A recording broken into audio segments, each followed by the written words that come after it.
Bien le bonjour à tous, j'espère que vous allez bien et que vous ne crevez pas trop de chaud. Parce que devinez qui décide de tourner sa vidéo le jour le plus chaud de la semaine. C'est moi, évidemment que c'est moi. Voilà, je suis en train actuellement de cuire, mais tout va bien. Voilà, on est en début d'après-midi. Je sais pas si j'aurais dû attendre en fait de finir le travail pour filmer cette vidéo. Mais bon, on va dire qu'on est lancé, on la filme un peu avant. Et puis voilà, donc bref, là n'est pas la question. Prenez soin de vous, buvez de l'eau, restez à la fraîche parce que je pense que ça ne va pas aller en s'arrangeant les températures. Voilà, donc sujet de la vidéo, je l'avais plus ou moins évoqué il me semble dans la vidéo de la semaine dernière, c'est le bilan un peu du premier semestre de 2023. J'ai vu qu'il y avait pas mal de booktubeurs qui l'avaient fait la semaine où j'ai tourné ma mise à jour de saga.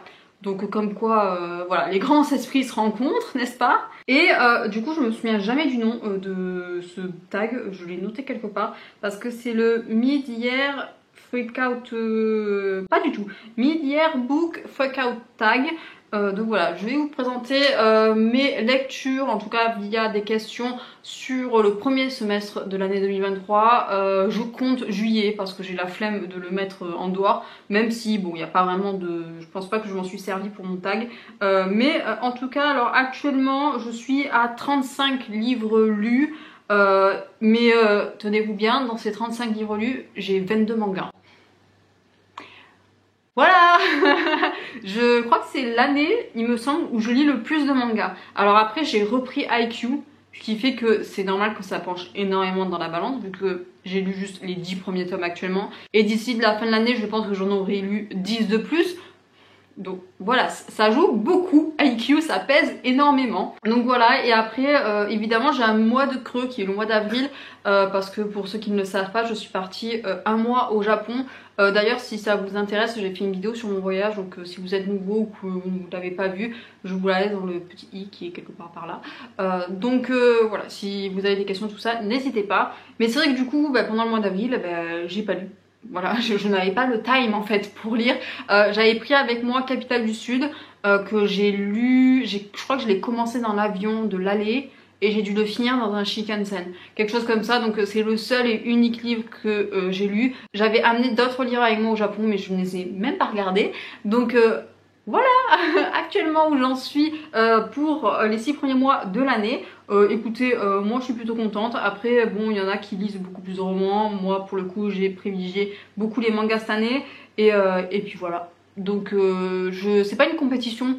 Vous lisez ce que vous voulez, vous lisez le nombre que vous voulez. Je ne me suis même pas comparée avec les années d'avant, tout ça, donc vous faites ce que vous voulez. Et l'essentiel c'est que vous vous éclatez à lire. Et puis c'est tout. Donc c'est parti pour le tag. Il y a 10 questions. Et on va y aller, let's go. La première question qui est la primordiale, quelle est ma meilleure lecture de l'année pour le moment? Écoutez, j'ai pas réussi à choisir. Donc je vais vous parler de Capitale du Nord et de Capitale du Sud. Voilà, des deux, je vous en parle en fait depuis un petit mois maintenant, vu que j'ai lu les 2 tomes des 2 sagas il y a pas très longtemps. Capitale du Nord, j'ai dû le lire en juin, et Capitale du Sud, je l'ai lu du coup en avril. Et écoutez, c'est de toute beauté. J'adore en fait, c'est trop bien. Franchement, que ce soit Capitale du Sud ou Capitale du Nord, c'est excellent. Voilà, j'adore. Capitale du Sud, je l'ai aimé dès le premier tome parce que Nox est un personnage que j'adore. Et j'aime bien aussi, comment dire, l'atmosphère qui découle de l'univers, de la cité en fait de Capitale du Sud en fait, le lieu où se passe l'histoire, tout ça. J'aime bien en fait cette cité qui... comment dire, qui vit avec des poèmes, des légendes, des chansons, qui est hyper animée, qui est hyper bondée, tout ça. Donc j'aime beaucoup ce genre d'endroit dans des fantaisies. Donc franchement je me régale surtout avec Nox à côté, qui est un personnage que j'adore particulièrement. Donc voilà, j'ai le tome 3 dans ma palle de l'été et je vais le lire si je commence pas cette semaine, je crois que je le commencerai la semaine prochaine. Donc voilà, c'est pour très bientôt. Et pour ce qui est du Capitale du Nord, j'avoue que les débuts ont été un peu plus compliqués parce que j'ai beaucoup aimé le tome 1, mais j'ai eu beaucoup de mal à me mettre dedans. En fait, c'est passer les, je sais pas, arriver en fait aux 2-3 derniers chapitres où là, ça envoie du lourd. Et avec le tome 2, du coup, ça envoie crescendo. Et c'est vrai que j'aime particulièrement ce tome 2 parce que On a l'habitude de dire que les tomes 2 sont transitoires, qu'il se passe pas grand chose. Là c'est tout l'inverse. Et puis surtout que je suis hyper contente. Je vais peut-être enlever le son là. Qui c'est qui me parle? Je disais, c'est d'autant plus une surprise le tome 2 de Capitale du Nord. Parce que j'avoue qu'avec le tome 1 je m'y attendais pas des masses. Et finalement le tome 2 a été un énorme coup de cœur. Donc franchement chapeau. Et le tome 3 de Capitale du Nord du coup sort en... Je l'ai regardé en plus avant cette vidéo mais la mémoire, il doit sortir en octobre, je crois le 9 octobre, je sais plus. Mais en tout cas très bientôt et du moment qu'il sera disponible, je me l'achèterai. Voilà, c'est tout. Et écoutez, en tout cas, vous entendrez très certainement parler de Capitale du Sud et de Capitale du Nord, des derniers tomes, très bientôt parce que je compte les lire incessamment sous peu. Pour la deuxième question qui est la nouvelle sortie que tu n'as pas encore lue mais que tu veux lire. Alors j'avoue qu'il y a beaucoup de choses côté littérature japonaise notamment, mais j'en ai choisi un particulièrement parce que c'est vrai qu'il y a La République du Bonheur, mais il était sorti un petit moment et c'est la version poche qui est sortie en juin je crois. Pareil pour Au prochain arrêt qui a sorti en poche alors un peu plus tôt je crois, en mai il me semble. Et du coup, mais il est sorti il y a un petit moment en brochet. Là du coup je vais vous parler de Un jeudi saveur chocolat qui est une sortie toute récente pour le coup, il est sorti en juin. Et c'est inédit, voilà, c'est pas une version poche, c'est vraiment le livre qui est sorti début juin. Et écoutez, ça m'a l'air franchement pas mal. C'est je sais pas ce qu'ils ont en fait les japonais à faire, déjà ça tourne forcément autour de la nourriture, leur roman. Je sais pas pourquoi mais du coup j'adore et j'apprécie particulièrement. Et là ça se passe un peu dans un café où il y a des personnages qui vont un peu graviter dans ce lieu. Je sais pas après de quoi ça parle vraiment parce que j'avoue que j'ai eu le résumé un peu en diagonale et il en dit pas long non plus sur l'histoire. Donc ça va être une totale surprise. Et puis voilà, donc j'espère le lire avant la fin de l'année. Mais en tout cas, voilà, c'est la dernière sortie que je me suis achetée. Après, je suis pas une personne qui suit assidûment les sorties. Alors j'ai quelques sorties, voilà, notamment des suites de saga que je suis, tout ça. Là oui, mais c'est vrai que quand c'est des nouveaux romans, des nouvelles choses, tout ça, j'avoue que je suis pas forcément les tendances actuelles. Écoutez, je suis en train de lire actuellement Le Seigneur des Anneaux alors qu'il est sorti il y a un milliard d'années. Donc je suis plutôt vieille édition, vieille saga pour le coup. Donc je suis pas forcément les sorties, mais là j'avoue que quand je l'ai vu, je suis là... tu es pour moi. Donc très contente qu'il ait rejoint ma palle et je vous en reparle très bientôt. Troisième question, la sortie que tu attends le plus pour la seconde moitié de l'année? Bah du coup je vous en ai parlé dans la première question. J'attends la sortie du troisième et dernier tome de Capitale du Nord qui sort du coup en octobre. J'attends aussi le deuxième tome de Dark Rise qui se nomme Dark Hair. Voilà, l'accent anglais il était pas là, mais qui sort alors en anglais il me semble en novembre. Je sais pas quand est-ce qu'il sort en français, mais c'est vrai que si je me réfère à ce qui s'est passé l'année dernière pour l'édition de Dark Rise, le premier tome, Big Bang n'avait pas attendu énormément de temps avant de publier le premier tome. Je me souviens même qu'il y avait une campagne un peu de goodies et tout autour du premier roman. Donc je sais pas si ça va être à peu près la même chose ou pas pour le second tome. Mais bon, ça m'étonnerait qu'on attende très longtemps. On verra. En tout cas, j'ai pas de date française à vous communiquer actuellement. J'attends. Quatrième question, ta plus grande déception de l'année jusqu'à maintenant? Alors j'en ai pas vraiment. Parce que j'ai pas lu énormément de livres non plus pendant ces 7 premiers mois de l'année. Et puis je suis plutôt quand même contente de vous dire que j'en ai pas vraiment eu. Parce que ça veut dire que j'ai lu que des énormes lectures trop bien et tout. Et ça, c'est trop bien, c'est le plus important même.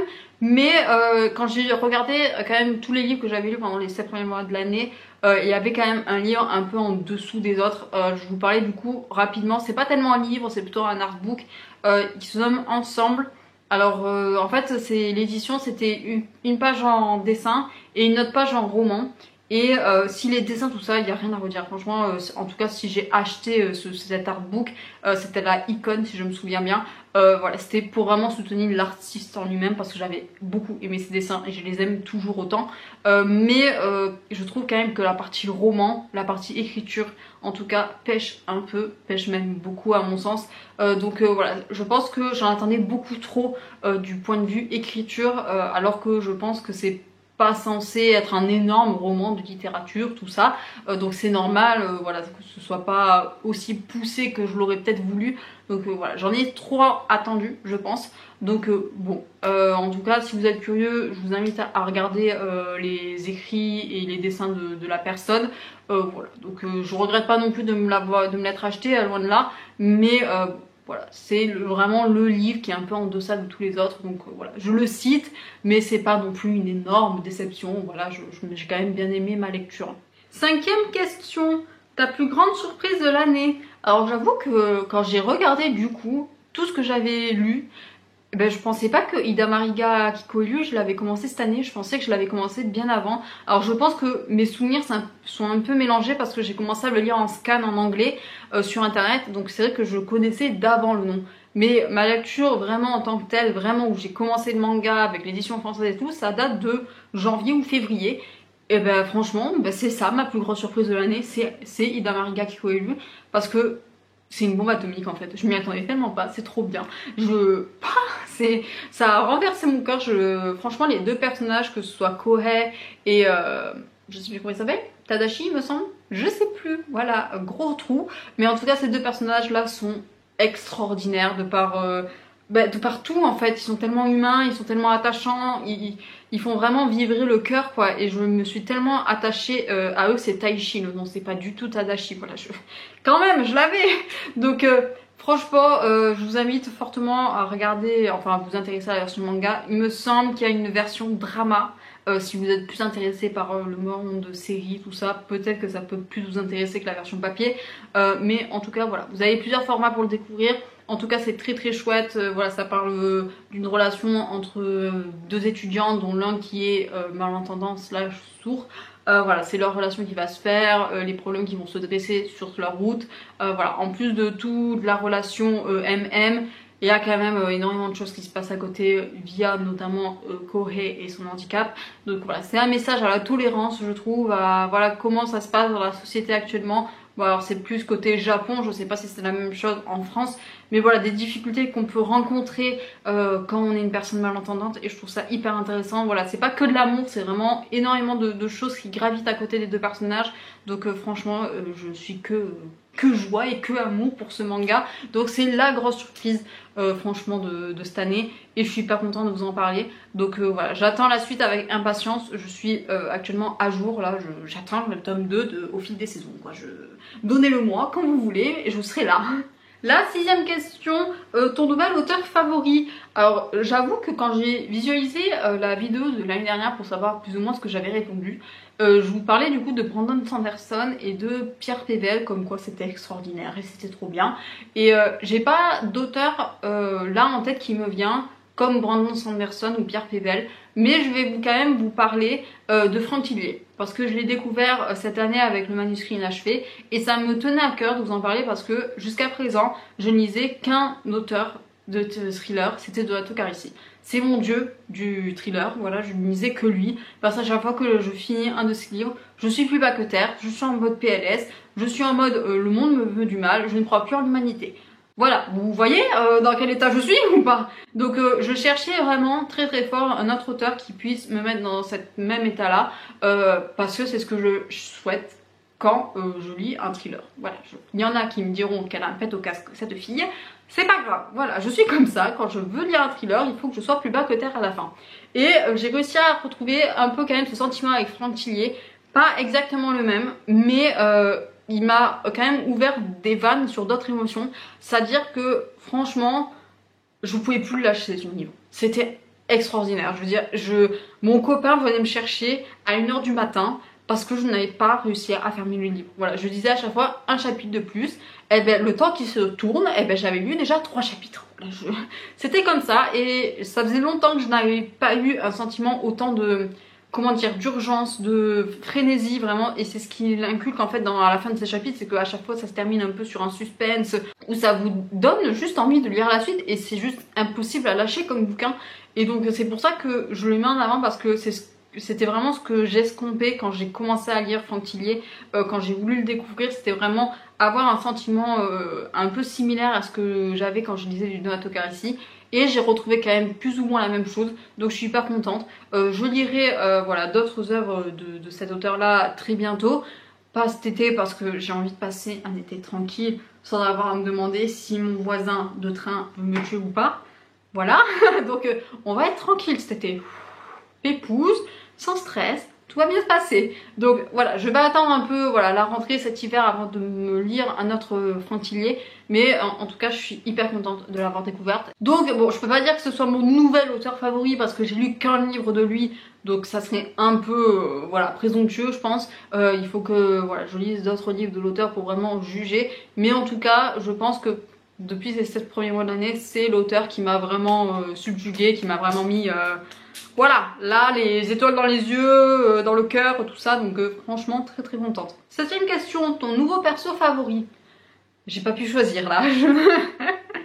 Au secours, je vous parle rapidement de Nox quand même parce que il mérite sa place, parce que j'ai beaucoup, enfin je l'aime beaucoup dans le Capitale du Sud et j'ai très très hâte d'avoir la fin de son histoire dans le dernier tome que je vais lire bientôt. Mais quand même il faut que je vous parle des personnages d'IQ là parce que je me remets à IQ et c'est incroyable. C'est incroyable. Alors il y a 2 personnages qui sortent du lot, même si je sais que dans le futur il va y en avoir plein qui sortent du lot. Mais je vais me cantonner à ce que j'ai lu là maintenant tout de suite, les 10 premiers tomes de la saga. Alors il y en a 2, mais alors... il y en a 2, mais... Alors je vais vous parler rapidement de Tsukishima, de l'équipe de Karasuno du coup. Il est incroyable. Ce mec est incroyable. Et les gens qui commencent à IQ, vous savez pas ce qu'il réserve. Vous savez pas, moi je sais. Et je sais à quel point il est incroyable ce perso. C'est une bombe atomique ce mec. C'est... Je l'aime d'amour. Ah, Tsukishima est trop bien. En plus voilà, la relation qui est en train de se construire avec Hinata là, de rivalité, elle est incroyable. Et puis j'ai trop hâte voilà, d'avoir le fameux match où il se réveille et c'est trop bien. Donc voilà, Tsukishima dans mon cœur. Franchement je l'aime d'amour. En plus voilà, c'est l'un des personnages quand même principaux de Karasuno qu'on voit voilà, jusqu'au bout, jusqu'à la fin du manga. Je vous parle aussi rapidement de Oikawa. En plus on est en train de regarder l'animé aussi avec mon copain parce que je lui fais découvrir. Du coup après avoir lu le manga, je regarde l'animé et tout. Mais je me régale. Et Oikawa mais... Voilà, il est incroyable lui aussi. En fait je me rends compte que j'aime beaucoup, mais alors beaucoup trop les personnages insolents. Voilà, d'où mon amour pour Gojo hein, notamment, mais bon, Gojo quand même, je vous en ai parlé dans une des vidéos d'avant, pas l'année dernière mais encore d'avant, parce que Gojo est incroyable aussi, mais ce sont des personnages insolents, insolents, puissants et insolents, voilà, c'est incroyable. Donc Oikawa, l'un des personnages un peu secondaires de IQ, qu'on voit quand même assez souvent dans les premiers tomes du manga, incroyable, Oikawa, mais je l'aime d'amour, là aussi, mais... Donc franchement de toute manière tous les personnages d'IQ je pense que vous pouvez vous trouver un coup de cœur, que ce soit voilà, favori, que ce soit crush, tout ça. Parce que quand même Tsukishima c'est un coup de cœur perso, mais Oikawa c'est un crush juste. Il est dans mon cœur au même titre que Gojo quoi, c'est... voilà. Donc c'est trop bien, c'est trop bien. Je vous recommande vraiment de commencer IQ parce que vous trouverez forcément un personnage dans lequel vous vous sentez résonner quelque part, que ce soit moi avec Tsukishima ou d'autres personnages avec Hinata, avec Kageyama, avec plein d'autres persos, même les personnages secondaires qu'on apportent quelque chose, parce qu'il y a 3 mecs dans Karasuno qu'on voit de temps en temps, dont on se souvient pas forcément les prénoms, mais ils sont là et ils apportent leur truc quand il faut, donc franchement, et ils ont tous plus ou moins un moment de brillance et tout, donc c'est hyper cool. Voilà, donc de toute manière ça rejoint ma 8ème question qui est le livre qui t'a rendu heureuse cette première moitié de l'année. Et ben IQ. Voilà, redécouvrir IQ, ça m'a donné de la force, ça m'a donné de la joie, ça m'a donné du sourire et je suis trop bien, je suis trop heureuse franchement de redécouvrir cette saga. Donc je vais m'acheter, alors peut-être pas pendant les vacances d'été, mais à la rentrée je vais commencer voilà, à m'acheter les 5 tomes qui vont arriver, puis les 5 d'après. J'espère franchement en lire 10 quand même d'ici la fin de l'année. Comme ça j'arrive à 20 et je suis plus ou moins à la moitié du manga, parce que c'est 45 tomes il me semble la saga tout entière de IQ. On va voir, mais en tout cas IQ est incroyable.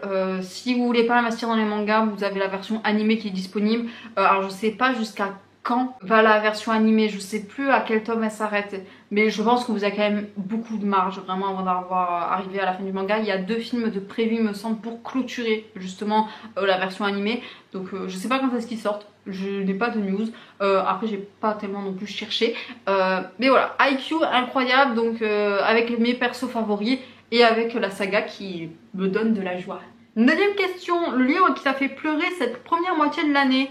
Alors je vais vous parler de Tant que le café est encore chaud, parce que j'avoue que j'ai pas eu de moment vraiment de tristesse, tout ça dans mes lectures du début d'année. Mais Tant que le café est encore chaud a réussi vraiment à me tirer les larmes avec un chapitre en particulier qui est sur une femme avec son mari qui est atteint d'Alzheimer. Et pour vous faire rapidement le speech de Tant que le café est encore chaud, en fait le café a une particularité, c'est que vous pouvez remonter dans le temps à un moment plus ou moins précis que vous choisissez, mais ça ne peut pas modifier le futur. Et quand on prend du coup ce chapitre là avec voilà ce couple, bah, ça m'a beaucoup émue. Franchement, de lire ce passage-là, ça m'a vraiment beaucoup émue. Et voilà, ça m'a tiré les larmes. Je me souviens que j'étais dans le train du retour du Japon en plus quand je l'ai commencé. Et ouais, ça m'a vraiment secouée parce que j'ai trouvé vraiment que c'était très très juste. Et j'ai beaucoup aimé du coup comment la femme essaye vraiment de tout gérer avec la maladie de son mari. Et voilà, ça émeut, franchement, c'est le seul moment en fait de l'année où j'ai vraiment pleuré à cause d'un livre. C'est parce que voilà, ce chapitre-là m'a beaucoup secouée. Après, il y a un autre chapitre qui m'a aussi beaucoup émue, qui est sur la relation fraternelle entre 2 sœurs. Alors là, j'en ai pas pleuré non plus, mais voilà, ça quand même, ça serre le cœur, vraiment, ce genre de bouquin. Donc je vous le recommande à 100%. J'attends la version poche du 2e tome. On va voir si ça fera la même chose. Mais c'est vrai que voilà, c'est le seul moment en gros de tristesse que j'ai eu via un livre, enfin de tristesse. Je saurais pas dire si c'est vraiment de la tristesse ou ça, mais en tout cas qui m'a fait pleurer et qui a vraiment fait vibrer quelque chose en moi. On arrive à la dernière question, le livre qu'il faut absolument que tu lises avant la fin de l'année. Alors j'avoue que bah, y a toute ma palle, j'ai envie de répondre, toute ma palle. Mais je vais parler rapidement de Au Royaume, le tome 2. Il me semble que je vous avais parlé l'année dernière du premier tome de Au Royaume. Je sais pas, je sais pas. Ça serait... Ah mince, j'ai pas vérifié, mais ça serait vraiment drôle si ça serait vraiment Au Royaume dont je vous ai parlé l'année dernière. Donc bref, je remets peut-être entre guillemets Au Royaume, mais là ça sera pas le premier tome mais le 2e tome que j'ai mis dans ma palle de l'été.